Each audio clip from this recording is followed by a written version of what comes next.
ફરી બળાત્કારની ઘટના સંભાળી છે। મિત્રના પિતાએ જ પુત્રીની ઉંમરની સગીરા સાથે બળાત્કાર ગુજાર્યો હોવાનો બનાવ બનતા પોલીસે નરાધમને ઝડપી પાડ્યો હતો।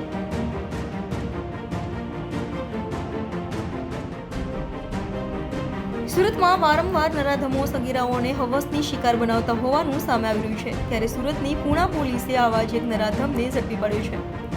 વાત એમ છે કે સુરતના પૂણા વિસ્તારમાં રહેતા શ્રમજીવી પરિવારની સગીરાના મિત્રના પિતા નરાધમ સંજય ફળદુએ સગીરા પર દાનક બગાડી બળજબરીપૂર્વક બળાત્કાર ગુજાર્યો હતો। પુત્રી હતાશ થઈ સ્કૂલે જવાનું પણ બંધ કરી દીધું હોય, જેને લઈ માતાએ સગીરાને પૂછતા સમગ્ર હકીકત સામે આવી હતી, જેને લઈ સગીરાની માતાએ તાત્કાલિક પૂણા પોલીસ મથકે જઈ ફરિયાદ નોંધાવતા પૂણા પોલીસે નરાધમ સંજય ફળદુને ઝડપી પાડી સળિયા પાછળ ધકેલી દીધો છે। સુરત શહેરના પૂણા વિસ્તારમાં એક રેપની ઘટનાની ફરિયાદ નોંધાયેલ છે।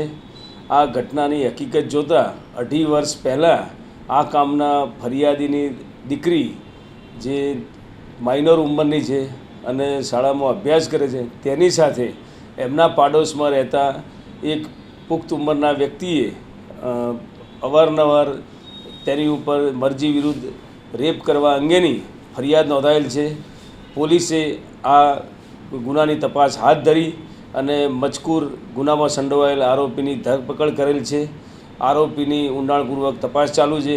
ભોગ બનનાર તેમજ આરોપીની મેડિકલ ચકાસણીની કાર્યવાહી પણ કરવામાં આવેલ છે અને વધુ પુરાવા મેળવી સાયન્ટિફિક ઇન્વેસ્ટિગેશન પૂણા પોલીસ સ્ટેશનના ઇન્સ્પેક્ટર શ્રી નાયકે હાથ ધરેલ છે।